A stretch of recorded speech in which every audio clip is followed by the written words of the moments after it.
नमस्कार। आइए सुनते हैं मुंशी प्रेमचंद जी के द्वारा लिखी हुई एक कहानी, ईदगाह।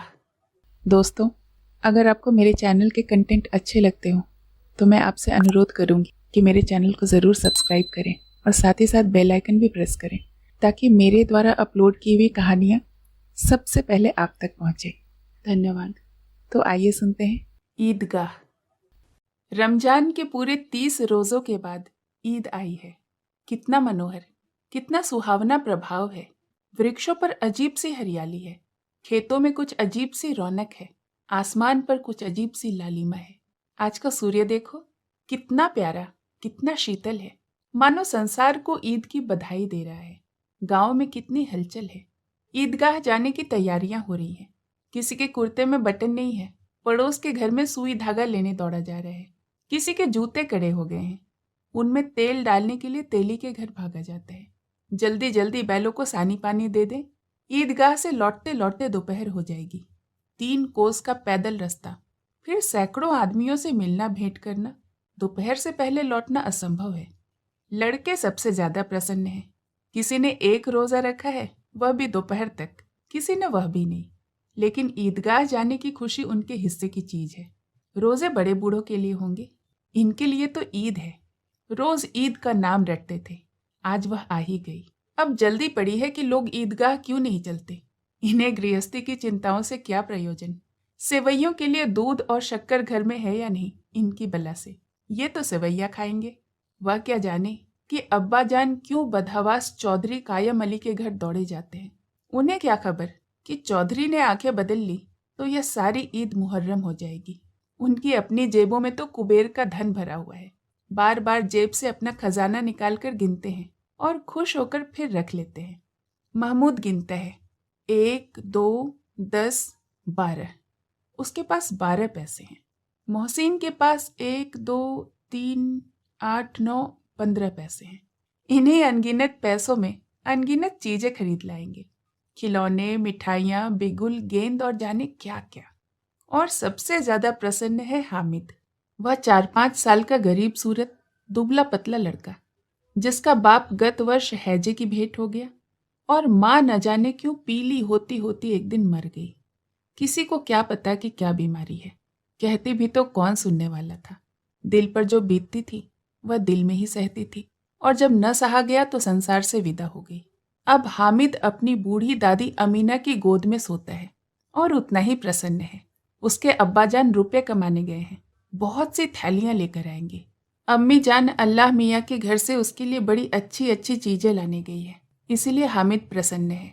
आशा तो बड़ी चीज है, और फिर बच्चों की आशा, उनकी कल्पना तो राई का पर्वत बना लेती है। हामिद के पाँव में जूते नहीं है, सिर पर पुरानी धुरानी टोपी है जिसका गोटा काला पड़ गया है। फिर भी वह प्रसन्न है। जब उसके अम्मा जान थैलियां और अम्मी जान नियामतें लेकर आएंगी तो वह दिल से अरमान निकाल देगा। तब देखेगा मोहसिन, नूरे और सम्मी कहाँ से उतने पैसे निकालेंगे। अभागिन अमीना अपनी कोठरी में बैठी रो रही है। आज ईद का दिन और उसके घर में दाना नहीं। आज आबिद होता तो क्या इसी तरह ईद आती और चली जाती। इस अंधकार और निराशा में वह डूबी जा रही है। किसने बुलाया था इस निगोड़ी ईद को। इस घर में उसका कोई काम नहीं, लेकिन हामिद, उसे किसी के मरने जीने से क्या मतलब। उसके अंदर प्रकाश है और बाहर आशा। विपत्ति अपना सारा दल बल लेकर आए तो भी हामिद की आनंद भरी चितवन उसका विध्वंस कर देगी। हामिद भीतर जाकर दादी से कहता है, तुम डरना नहीं अम्मा, मैं सबसे पहले आऊंगा, बिल्कुल न डरना। अमीना का दिल कचोट रहा है। गांव के बच्चे अपने अपने बाप के साथ जा रहे हैं। हामिद का बाप अमीना के सिवाय और कौन है। उसे कैसे अकेले मेले में जाने दे। उस भीड़ भाड़ में बच्चा कहीं खो जाए तो। नहीं, अमीना उसे यूं न जाने देगी। नन्ही सी जान, 3 कोस कैसे चलेगा। पैर में छाले न पड़ जाएंगे, जूते भी तो नहीं है। वह थोड़ी थोड़ी दूर पर उसे गोद में ले लेती, लेकिन यहाँ सेवैयां कौन पकाएगा। पैसे होते तो लौटते लौटते सब सामग्री जमा करके चटपट बना लेती। यहाँ तो घंटों चीजें जमा करने में ही लगेंगे। मांगे कहीं तो भरोसा ठहरा। उस दिन फहीमन के कपड़े सिले थे, 8 आने पैसे मिले थे। उस अठन्नी को ईमान की तरह बचाती चली आती थी इसी ईद के लिए। लेकिन कल ग्वालन सिर पर सवार हो गई तो क्या करती। हामिद के लिए नहीं कुछ तो 2 पैसे का दूध तो चाहिए ही। अब कुल 2 आने पैसे बच रहे। 3 पैसे हामिद की जेब में, 5 अमीना के बटवे में। यही तो बिसात है और ईद का त्योहार। अल्लाह ही बेड़ा पार लगावे। धोबन और नाई और मेहतरानी और चूड़िहारन सभी आवेंगी। सभी को सेवैयाँ चाहिए और थोड़ा किसी को आंखों नहीं लगता। किस किस से मुंह चुराएगी और मुंह क्यों चुराए। साल भर का त्योहार है। जिंदगी खैरियत से रहे। उनकी तकदीर भी तो उसी के साथ है। बच्चे को खुदा सलामत रखे। ये दिन भी कट ही जाएंगे। गांव से मेला चला और बच्चों के साथ हामिद भी चला जा रहा था। कभी सबके सब दौड़कर आगे निकल जाते, कभी किसी पेड़ के नीचे खड़े होकर साथ वालों का इंतजार करते। यह लोग इतना धीरे धीरे चल रहे हैं। हामिद के पैरों में तो जैसे पर लग गए थे। वह कभी थक सकता है। शहर का दामन आ गया। सड़क के दोनों ओर अमीरों के बगीचे हैं। पक्की चारदीवारी बनी हुई है। पेड़ों में आम और लीचियां लगी हुई हैं। कभी कभी कोई लड़का कंकड़ी उठाकर आम पर निशाना लगाता है। माली अंदर से गाली देता हुआ निकलता है। लड़के वहां से 1 फरलांग पर हैं। खूब हंस रहे हैं। माली को जैसे उल्लू बना दिया। बड़ी बड़ी इमारतें आने लगी। यह अदालत है, यह कॉलेज है, यह क्लब घर है। इतने बड़े कॉलेज में कितने लड़के पढ़ते होंगे। सब लड़के नहीं है जी, बड़े बड़े आदमी भी हैं। सच? हाँ, उनकी बड़ी बड़ी मूछें भी हैं। इतने बड़े हो गए और अभी तक पढ़ने जाते हैं। न जाने कब तक पढ़ेंगे और पढ़कर क्या कर लेंगे। हामिद के मदरसे में 2-3 बड़े बड़े लड़के हैं, बिल्कुल 3 कौड़ी के। रोज मार खाते हैं, काम से जी चुराने वाले। इस जगह भी उसी तरह के लोग होंगे क्या? क्लब घरों में जादू होता है। सुना है यहाँ मुर्दों की खोपड़ियां दौड़ती हैं और बड़े बड़े तमाशे होते हैं, पर अंदर किसी को जाने नहीं देते।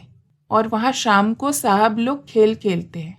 बड़े बड़े आदमी खेलते हैं, दाढ़ी मूछों वाले, और मेमे भी खेलती हैं। सच? हमारी अम्मा को यह दे दो, इसका क्या नाम है, बैट, तो उसे तो पकड़ ही ना सके, घुमाते ही लुढ़क जाए। महमूद ने कहा। हमारी अम्मा जान के तो हाथ ही कांपने लगे, अल्लाह कसम। मोहसिन बोला, चलो मनो आटा पीस डालती हैं, जरा सा बैट पकड़ लेंगी तो हाथ कांपने लगेंगे। सैकड़ों घड़े पानी रोज निकालती हैं। 5 घड़े तो तेरी भैंस ही पी जाती है। किसी मेम को 1 घड़ा पानी भरना पड़े तो आंखों तले अंधेरा छा जाए। महमूद, लेकिन दौड़ती तो नहीं, उछल कूद तो नहीं सकती।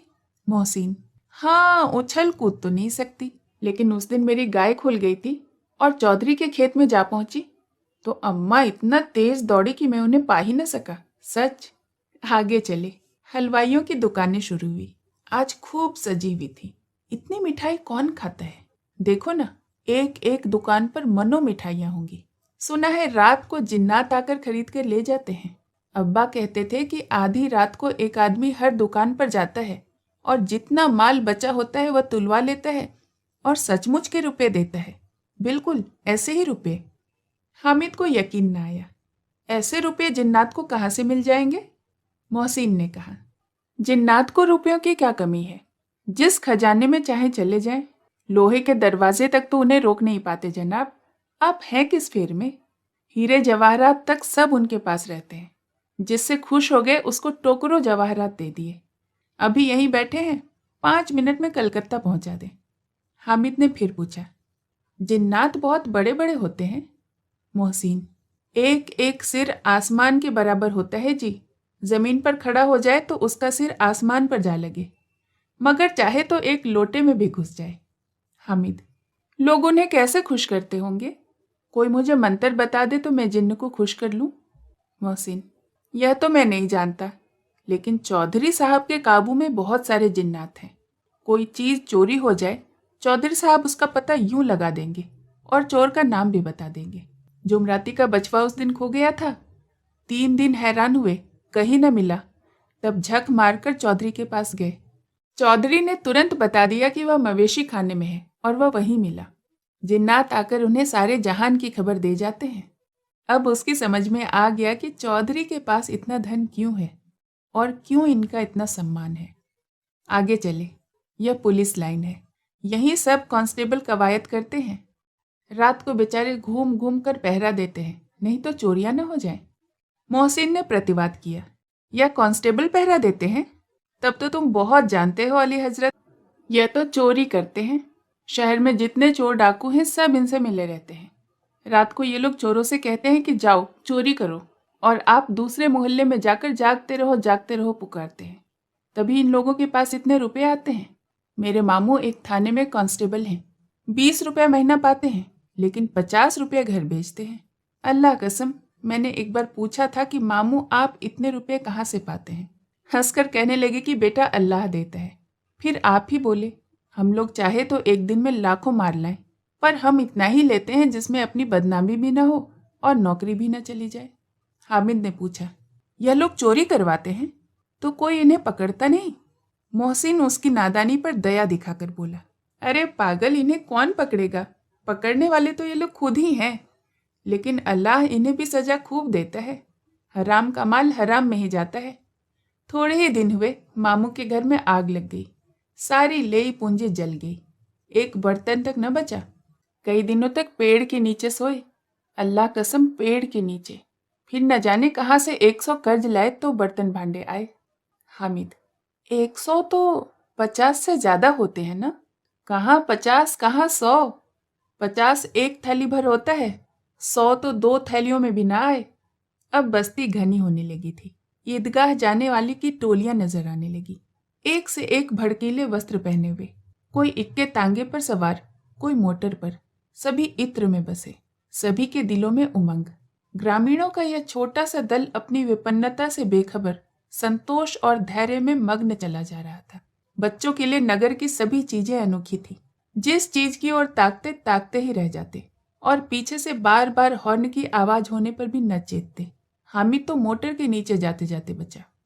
सहसा ईदगाह पर नजर गई।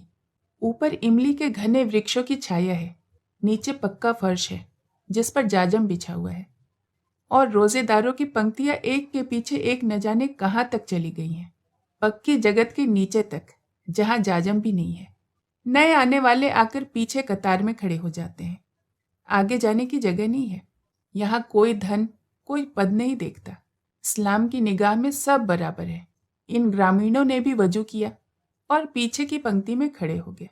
कितना सुंदर संचालन है, कितनी सुंदर व्यवस्था।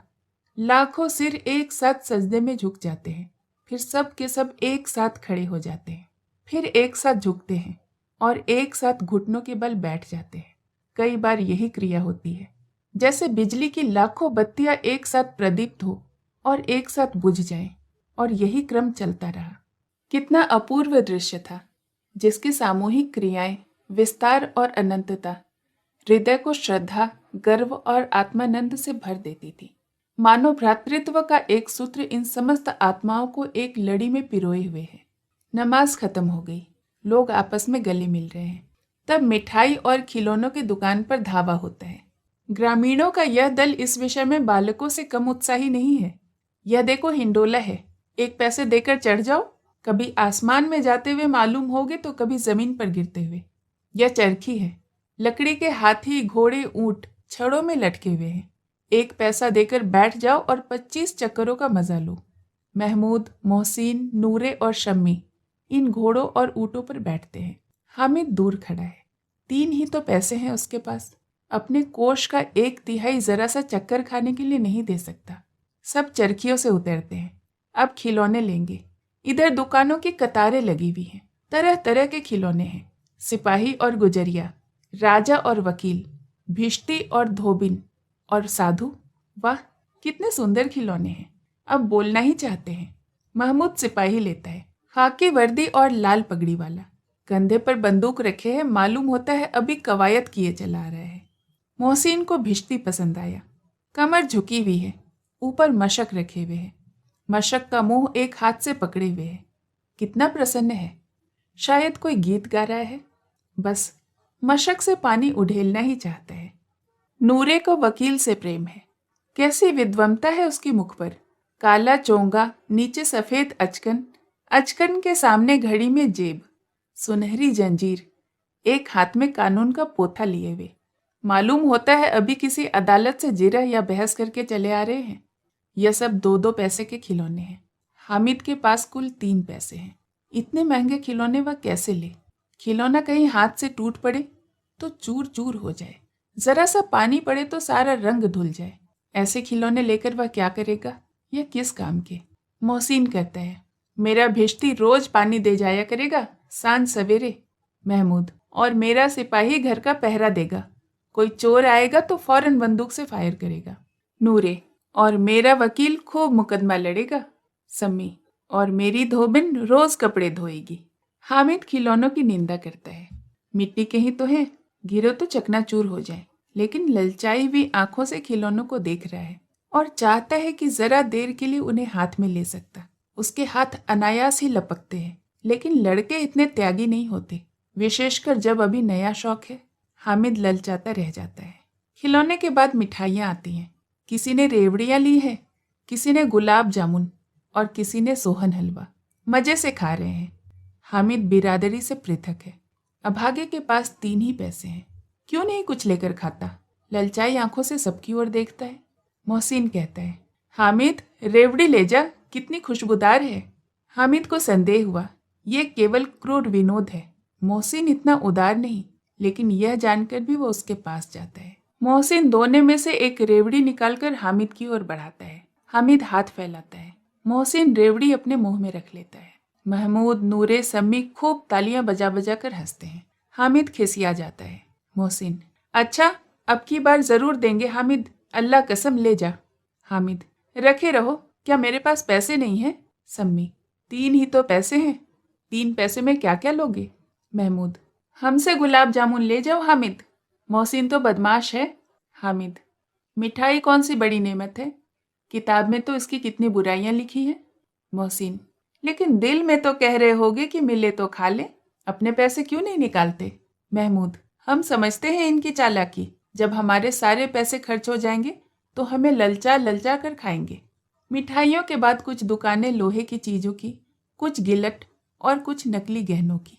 लड़कों के लिए यहाँ कोई आकर्षण न था, वे सब आगे बढ़ जाते हैं। हामिद लोहे की दुकान पर रुक जाता है। कई चिमटे रखे हुए थे। उसे ख्याल आया दादी के पास चिमटा नहीं है। तवे से रोटियां उतारती है तो हाथ जल जाता है। अगर वह चिमटा ले जाकर दादी को दे दे तो वह कितनी प्रसन्न होंगी। फिर कभी उनकी अंगुलियां भी न जलेंगी। घर में एक काम की चीज भी हो जाएगी। खिलौने से क्या फायदा, व्यर्थ में पैसे खराब होते हैं। जरा देर ही की तो खुशी होती है, फिर तो खिलौने को कोई आंख उठाकर भी नहीं देखता। यह तो घर पहुंचते पहुंचते टूट फूट कर बराबर हो जाएंगे। या छोटे बच्चे जो मेले में नहीं आए हैं, जिद करके ले लेंगे और तोड़ डालेंगे। चिमटा कितने काम की चीज है। रोटियां तवे से उतार लो, चूल्हे में सेक लो। फिर कोई आग मांगने आए तो चटपट चूल्हे से आग निकाल कर भी उसे दे दो। अम्मा बेचारी को कहाँ इतनी फुर्सत की बाजार जाए और कहाँ इतने पैसे मिलते हैं कि वह चिमटा खरीद कर लाए। रोज हाथ जला लेती है। हामिद के साथी आगे बढ़ गए हैं। सबील पर सब के सब शरबत पी रहे हैं। देखो सब कितने लालची हैं। इतनी मिठाइयाँ ली, मुझे किसी ने एक न दी। उस पर कहते हैं मेरे साथ खेलो, मेरा यह काम करो। अब अगर किसी ने मुझसे कोई काम करने को कहा तो पूछूंगा। खाए मिठाइयाँ, आप ही मुंह सड़ेगा और फोड़े फुंसियाँ निकलेंगी। आप ही जबान भी चटोरी हो जाएगी। तब घर से पैसे चुराएंगे और मार खाएंगे। किताब में झूठी बातें थोड़ी ही लिखी है, मेरे जुबान क्यों खराब होगी। अम्मा चिमटा देखते ही दौड़ कर मेरे हाथों से ले लेंगी और कहेंगी कि मेरा बच्चा अम्मा के लिए चिमटा लाया है, कितना अच्छा लड़का है। इन लोगों के खिलौने पर इन्हें कौन दुआएं देगा। बड़ों की दुआएं सीधे अल्लाह के दरबार में पहुंचती हैं और तुरंत सुनी जाती हैं। मेरे पास पैसे नहीं हैं, तभी तो मोहसिन और महमूद यूं मिजाज दिखाते हैं। मैं भी इन्हें मिजाज दिखाऊंगा। खेले खिलौने और खाए मिठाइयाँ। मैं नहीं खेलता खिलौने, किसी का मिजाज क्यों सहूं। मैं गरीब सही, किसी से कुछ मांगने तो नहीं जाता। आखिर अब्बा जान कभी न कभी तो आएंगे, अम्मी भी आएंगी ही। फिर इन लोगों को पूछूंगा कि कितने खिलौने लोगे। एक एक को टोकरियां खिलौने दे दूं और दिखा दूंगा कि दोस्तों के साथ इस तरह का सुलूक किया जाता है। यह नहीं कि 1 पैसे की रेवड़ियां ली और चिढ़ा चिढ़ा कर खाने लगे। सबके सब खूब हंसेंगे कि हामिद ने चिमटा लिया है। हंसे मेरी बला से। उसने दुकानदार से पूछा, यह चिमटा कितने का है। दुकानदार ने उसकी ओर देखा और कोई आदमी साथ ने देखकर कहा, तुम्हारे काम का नहीं है जी, बिकाऊ है कि नहीं। बिकाऊ क्यों नहीं है और यहाँ लाद कर क्यों लाए हैं, तो बताते क्यों नहीं कितने पैसे का है। 6 पैसे लगेंगे। हामिद का दिल बैठ गया। ठीक ठीक 5 पैसे लगेंगे, लेना हो तो लो, नहीं तो चलते बनो। हामिद ने कलेजा मजबूत करके कहा, 3 पैसे लोगे। यह कहता हुआ वह आगे बढ़ गया कि दुकानदार की घुड़कियां न सुने। लेकिन दुकानदार ने घुड़कियां नहीं दी, बुलाकर चिमटा दे दिया। हामिद ने उसे इस तरह कंधे पर रखा मानो बंदूक है और शान से अकड़ता हुआ संगियों के पास आया। जरा सुने सब के सब क्या आलोचनाएं करते हैं। मोहसिन ने हंसकर कहा, यह चिमटा क्यों लिया पगले, इससे क्या करेगा। हामिद ने चिमटे को जमीन पर पटक कर कहा, जरा अपनी भिश्ती जमीन पर गिराकर दिखाओ, सारी पसलियां चूर चूर हो जाएंगी बच्चों की। महमूद बोला, तो यह चिमटा कोई खिलौना है क्या। हामिद, खिलौना क्यों नहीं है, अभी कंधे पर रखा तो बंदूक हो गई, हाथ में ले लिया तो फकीरों का चिमटा हो गया। चाहूं तो इससे मजीरे का काम भी ले सकता हूँ। एक चिमटा जमा दूं तो तुम लोगों के सारे खिलौने की जान निकल जाए। तुम्हारे खिलौने कितना ही जोर क्यों न लगा ले, मेरे चिमटे का बाल भी बांका नहीं कर सकते। मेरा बहादुर शेर है चिमटा। सम्मी ने खंजरी ली थी, प्रभावित होकर बोला, मेरी खंजरी से बदलोगे, 2 आने की है। हामिद ने खंजरी की ओर उपेक्षा से देखा। मेरा चिमटा चाहे तो तुम्हारी खंजरी का पेट फाड़ डाले, बस एक चमड़े की झिल्ली लगा दे, ढप ढप बोलने लगी। जरा सा पानी लग जाए तो खत्म हो जाएगा। मेरा बहादुर चिमटा आग में, पानी में, आंधी में, तूफान में बराबर डट कर खड़ा रहेगा। चिमटे ने सभी को मोहित कर लिया, पर अब पैसे किसके पास धरे थे। फिर मेले से भी दूर निकल आए थे। 9 कब के बज गए, धूप तेज हो रही है, घर पहुंचने की भी जल्दी हो रही है। बाप से जिद भी करे तो भी चिमटा नहीं मिल सकता। हामिद है बड़ा चालाक, इसलिए बदमाश ने पैसे बचा कर रखे थे। अब बालकों के 2 दल हो गए हैं। मोहसिन, महमूद, सम्मी और नूरे एक तरफ हैं, हामिद अकेला दूसरी तरफ है। शास्त्रार्थ हो रहा है। सम्मी तो विधर्मी हो गया, दूसरे पक्ष से जा मिला। लेकिन मोहसिन, महमूद और नूरे हामिद से 1-1, 2-2 साल बड़े होने पर भी हामिद के आघातों से आतंकित हो उठे हैं। उसके पास न्याय का बल है और नीति की शक्ति। एक और मिट्टी है, दूसरी ओर लोहा, जो इस वक्त अपने आप को फौलाद कह रहा है। वह अजेय है, घातक है।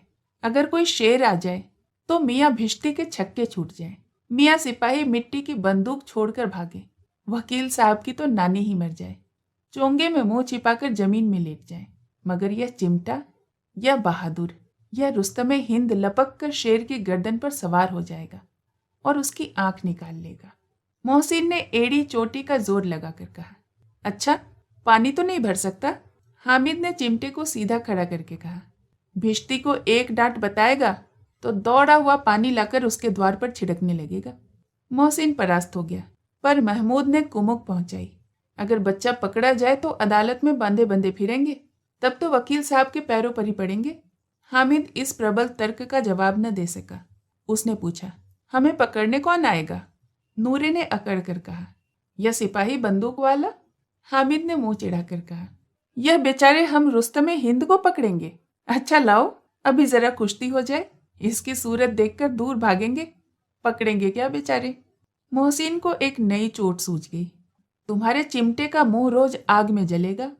उसने समझा था कि हामिद लाजवाब हो जाएगा, लेकिन यह बात न हुई। हामिद ने तुरंत जवाब दिया, आग में बहादुरी कूदते हैं जनाब, तुम्हारे यह वकील सिपाही भिस्ती लौंडियों की तरह घर में घुस जाएंगे। आग में कूदना वह काम है जो रुस्तमे हिंद ही कर सकता है। महमूद ने एक जोर और लगाया, वकील साहब कुर्सी पर बैठेंगे तो जाकर उन्हें जमीन पर पटक देगा और उनका कानून उनके पेट में डाल देगा। बात कुछ बनी नहीं, खासी गाली गलौज थी, लेकिन कानून को पेट में डालने वाली बात छा गई, और ऐसी छा गई कि तीनों सूरमा मुंह ताकते रह गए, मानो कोई ढेलची कनकौवा किसी डंडे वाले कनकौवे को काट खाया हो। कानून मुंह से बाहर निकालने वाली चीज होती है, उसको पेट के अंदर डाल दिया जाना बेतुकी सी बात होने पर भी कुछ नयापन रखती है। हामिद ने मैदान मार लिया था, उसका चिमटा रुस्तमे हिंद है। अब इसमें मोहसिन, महमूद, नूरे और सम्मी किसी को भी आपत्ति नहीं हो सकती। विजेता को हारने वालों से जो सत्कार मिलना स्वाभाविक है, वह हामिद को भी मिला। औरों ने 3-3, 4-4 आने पैसे खर्च किए, पर कोई काम की चीज न ले सके।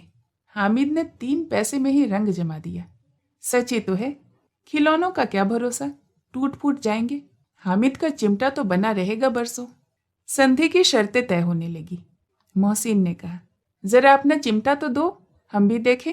तुम हमारा भिश्ती लेकर देख लो। महमूद और नूरे ने भी अपने अपने खिलौने पेश किए। हामिद को इन शर्तों को मानने में आपत्ति न थी। चिमटा बारी बारी से सबके हाथ में गया और उनके खिलौने बारी बारी से हामिद के हाथ में आए। कितने खूबसूरत खिलौने हैं। हामिद ने हारने वालों के आंसू पूछे। मैं तो तुम्हें चिढ़ा रहा था। सच, यह चिमटा भला इन खिलौनों की क्या बराबरी करेगा। मालूम होता है अब बोले कि अब बोले। लेकिन मोहसिन की पार्टी को इस दिलासे से संतोष न हुआ। चिमटे का सिक्का खूब बैठ गया। मोहसिन, लेकिन इन खिलौनों के लिए हमें कोई दुआ तो न देगा। महमूद, दुआ को लिए फिरते हो, उल्टे मार न पड़े।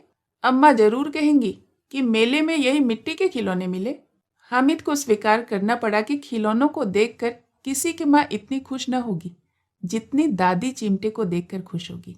3 पैसों में ही तो उसे सब कुछ करना था और उन पैसों के इस उपयोग पर पछतावे की बिल्कुल जरूरत न थी। फिर अब तो चिमटा रुस्तमे हिंद है और सभी खिलौनों का बादशाह भी। रास्ते में महमूद को भूख लगी। उसके बाप ने केले खाने को दिए। महमूद ने केवल हामिद को अपना साझा बनाया। उसके अन्य मित्र मुंह ही ताकते रह गए। यह उस चिमटे का ही तो प्रसाद था। 11 बजे गांव में हलचल मच गई। मेले वाले आ गए। मोहसिन की छोटी बहन ने दौड़कर भिश्ती उसके हाथ से छीन ली और मारे खुशी के जा उछली तो मियाँ भिश्ती नीचे आ रहे और सुरलोक सिधार गए। इस पर भाई बहन में मारपीट हुई। दोनों खूब रोए। उनकी अम्मा यह शोर सुनकर बिगड़ी और दोनों को ऊपर से 2-2 चाटे और लगाए। मियाँ नूरे के वकील का अंत उनके प्रतिष्ठानुकूल इससे ज्यादा गौरवमय हुआ। वकील जमीन पर या ताक पर तो नहीं बैठ सकता। उसकी मर्यादा का तो विचार करना ही होगा। दीवार में खूंटियां गाड़ी गई। उन पर लकड़ी का एक पटरा रखा गया। पटरे पर कागज का कालीन बिछाया गया। वकील साहब राजा भोज की भांति सिंहासन पर विराजे। नूरे उन्हें पंखा झलना शुरू किए। अदालतों में खस की टट्टियां और बिजली के पंखे रहते हैं। क्या यहाँ मामूली पंखा भी न हो? कानून की गर्मी दिमाग पर चढ़ जाएगी कि नहीं। बांस का पंखा आया और नूरे हवा करने लगे। मालूम नहीं पंखे की हवा से या पंखे की चोट से वकील साहब स्वर्ग लोक से मृत्यु लोक में आ रहे।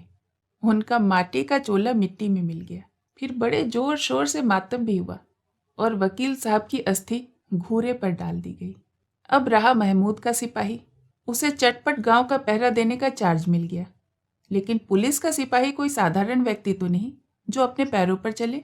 वह पालकी पर चलेगा। एक टोकरी आई। उसमें कुछ लाल रंग के फटे पुराने चीथड़े बिछाए गए जिसमें सिपाही साहब आराम से लेटे रहे। नूरे ने यह टोकरी उठाई और अपने द्वार का चक्कर लगाने लगा। उसके दोनों छोटे भाई सिपाही की तरह छोने वाले जागते रहो पुकारते चलते रहे। मगर रात तो अंधेरी ही होनी चाहिए। महमूद को ठोकर लग जाती है।